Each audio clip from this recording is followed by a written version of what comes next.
Assalamualaikum warahmatullahi wabarakatuh. Fitra muslim, hafizakumullah. Berbicara tentang ilmu apapun di dalam Islam, seharusnya jelas dari mana diambilnya.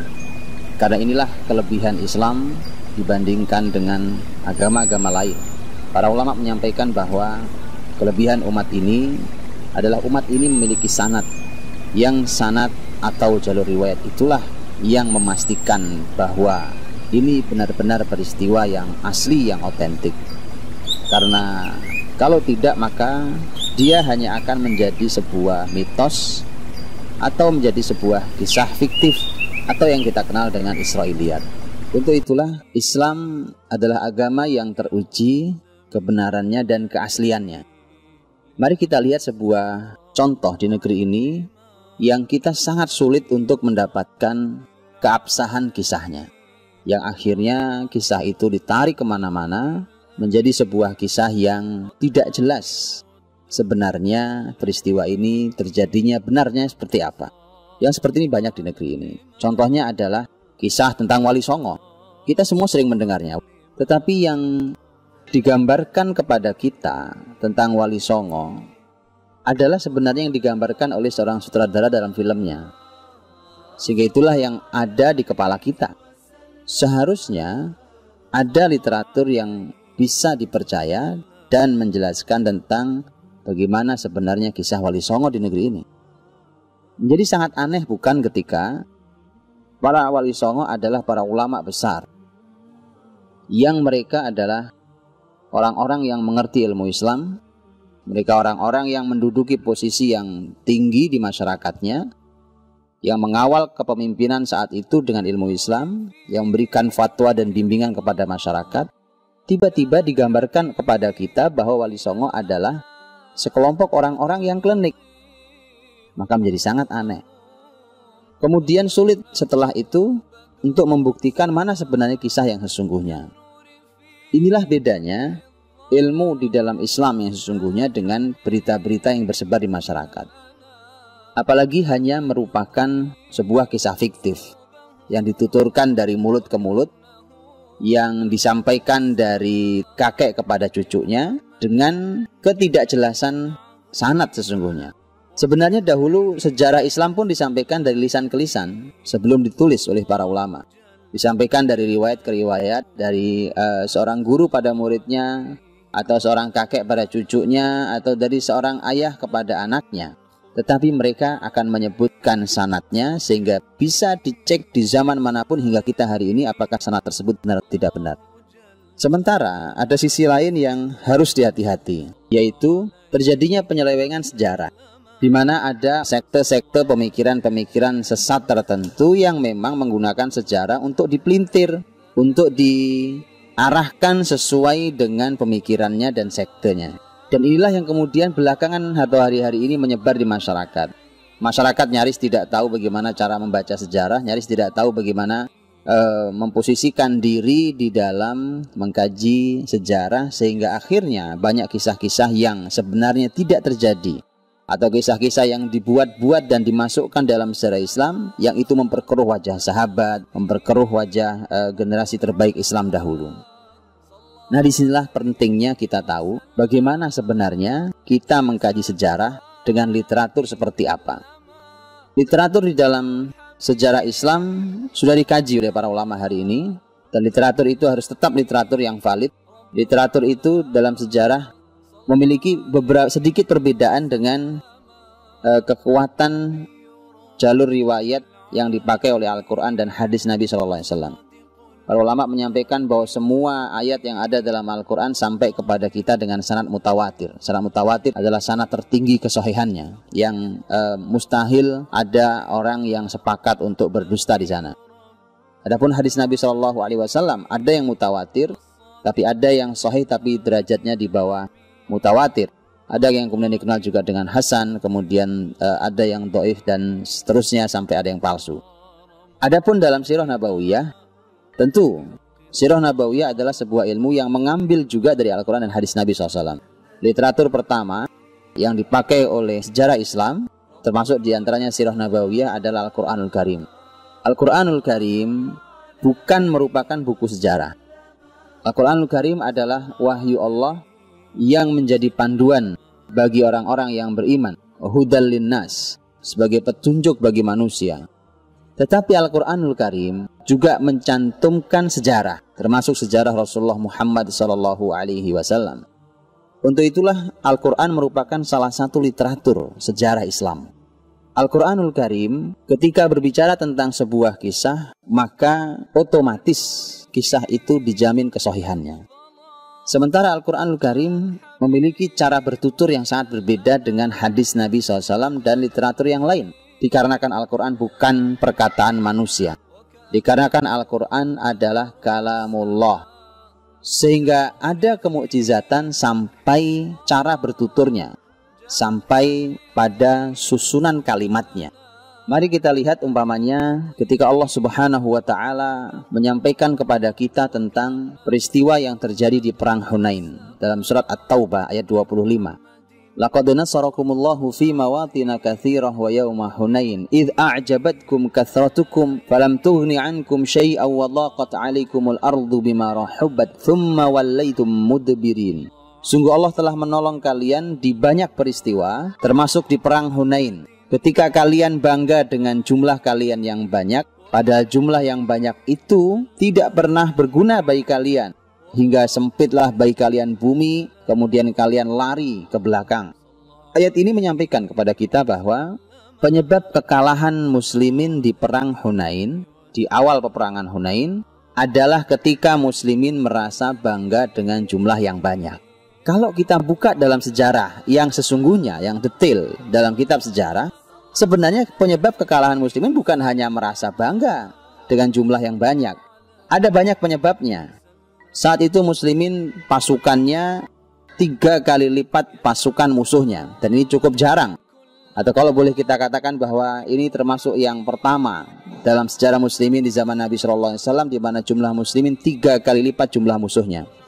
Karena biasanya muslimin jumlahnya lebih sedikit daripada musuhnya. Tapi kali ini di perang Hunain jumlahnya 3 kali lipat, di mana jumlah muslimin 12.000 orang, sementara jumlah musuhnya hanya sekitar 4.000 orang. Dan inilah yang kemudian menyebabkan keluar sebuah kalimat dari seorang sahabat mulia. Lan nughlabal yauma min qillah. Hari ini kita tidak akan kalah hanya karena jumlah yang sedikit. Tapi ini sebenarnya bukan satu-satunya penyebab. Karena salah satu penyebab yang lain, contoh penyebab yang lain menyebabkan muslimin kalah adalah muslimin tidak memiliki kehati-hatian ketika mulai turun ke lembah Hunain. Ketika muslimin masuk ke lembah Hunain, biasanya berhati-hati ketika masuki wilayah peperangan seperti itu. Tapi muslimin tidak berhati-hati, kemudian begitu masuk, muslimin dikejutkan bahwa di setiap balik gundukan pasir ada pasukan musuh yang menyerang mereka dengan anak panah. Itu membuat muslimin tidak siap, kemudian dikejutkan dan kaget, kemudian muslimin lari tunggang langgang ke belakang. Kemudian ada penyebab lain. Penyebab lain diantaranya adalah ketika itu muslimin diikuti oleh 2.000 orang yang baru saja masuk Islam. Dari 10.000 para sahabat yang sudah lama dididik Nabi SAW, ditambah 2.000 orang yang baru saja masuk Islam. Tentu mereka belum belajar banyak tentang Islam. Dan mereka tentu juga belum tahu bahwa tidak boleh seseorang lari dari medan pertempuran. Tapi ketika 2.000 orang lari ke belakang, bayangkan itu akan menjatuhkan semangat 10.000 dan akhirnya kemudian muslimin pun mundur ke belakang. Jadi sebenarnya ada banyak peristiwa atau ada banyak sebab yang menyebabkan muslimin kalah di pertempuran awal Hunain. Tetapi inilah cara bertuturnya Al-Quran. Justru di sini kita mendapatkan pelajaran bahwa pertama, Al-Quran bukan buku sejarah. Tapi yang kedua, Al-Quran ingin memberikan penekanan permasalahan. Bahwa semua masalah yang muncul disebabkan awalnya karena muslimin merasa bangga dengan jumlahnya. Ketika muslimin bangga dengan jumlah yang banyak, efeknya adalah muslimin tidak berhati-hati. Ketika mereka memasuki lembah Hunain, mereka sangat percaya diri sampai mereka lalai. Dan itulah yang kemudian menyebabkan efek-efek berikutnya. Dan ternyata ini menjadi pelajaran mahal sekali buat kita semuanya hari ini, bahwa jumlah yang banyak yang kita miliki tidak pernah menentukan apa-apa. Falam tughni ankum, bahwa itu adalah hal yang sebenarnya tidak bisa menolong kalian. Falam tughni ankum syai'a. Untuk itulah muslimin tidak pernah, seharusnya muslimin tidak pernah boleh lalai hanya karena jumlah banyak di atas kertas. Jadi ini pelajaran yang Allah sampaikan. Belum lagi ketika nanti kita menggali, membahas bahwa ayat ini Allah letakkan di dalam surat At-Taubah. Surat At-Taubah adalah, atau yang juga disebut dengan surat Al-Bara'ah, adalah satu-satunya surat yang Allah Subhanahu wa ta'ala tidak memulainya dengan basmalah. Dan isi At-Taubah memang berisi tentang kemurkaan Allah Subhanahu wa ta'ala. Jadi seakan pas sekali, seakan kita diberi pelajaran dan pas sekali bahwa ayat ketika muslimin membuat Allah murka, maka kemudian mereka mendapatkan kekalahan. Beginilah kurang lebih Al-Quran kita pelajari untuk sebuah ilmu, yaitu ilmu sejarah. Jadi Al-Quran punya cara bertutur yang mukjizat, yang di dalamnya terdapat pelajaran yang sangat mahal. Al-Quran juga terkadang memberikan keputusan dari perbedaan pendapat yang suka kita dengar. Umpamanya, kalau kita buka di dalam buku sejarah, kita akan menjumpai bahwa sebenarnya terjadi perbedaan pendapat di antara para ahli sejarah di usia Nabi berapa tahun ayahnya meninggal. Itu ada perbedaan pendapat sebenarnya. Tetapi Al-Quranul Karim memberikan kepada kita keputusan yang jelas. Bukankah Allah berfirman, Alam yajidrika yatiman fa'awa? Bukankah Allah Subhanahu wa ta'ala menjumpaimu wahai Muhammad dalam keadaan yatim, kemudian Allah melindungimu? Itu artinya bahwa Allah Subhanahu wa ta'ala menyampaikan bahwa nabinya yatim. Itu artinya bahwa bisa dipastikan nabi kita adalah yatim. Dengan demikian maka semua pendapat yang tidak mengatakan bahwa nabinya yatim maka berarti salah, karena Allah menyampaikan dengan jelas, Alam yajidka yatiman fa'awa. Ini contoh-contoh dan betapa Al-Quran walaupun dia bukan buku sejarah tapi menjadi literatur yang paling valid, paling kuat dan paling benar. Dan yang lebih menarik lagi, Al-Quran bertutur dengan cara mukjizat sehingga kita mendapat pelajaran sangat banyak. Kalau kita pergi ke surat Al-Hasyr, surat ke-59 dalam Al-Quran, kita akan menjumpai bahwa satu surat ini oleh Ibnu Abbas radhiyallahu anhuma, pakar Al-Quran dari kalangan sahabat ini, disebut oleh beliau sebagai surah An-Nadhir, surat Bani Nadir. Bani Nadir adalah satu kelompok Yahudi yang besar yang ada yang tinggal di sekeliling kota Madinah saat itu. Dan Rasulullah SAW memberikan keputusan untuk mengusir Yahudi Bani Nadir karena pengkhianatan mereka terhadap perjanjian. Jadi tidak sederhana ketika kita membaca sejarah Yahudi Bani Nadir dan dalam sejarah panjangnya itu, tidak sederhana pengkhianatan mereka sehingga mereka harus mendapatkan hukuman diusir dari kota Madinah. Dan lagi-lagi surat Al-Hasyr, surat Al-Quran tidak sedang berbicara detail tentang masalah sejarah pengusiran Yahudi Bani Nadir.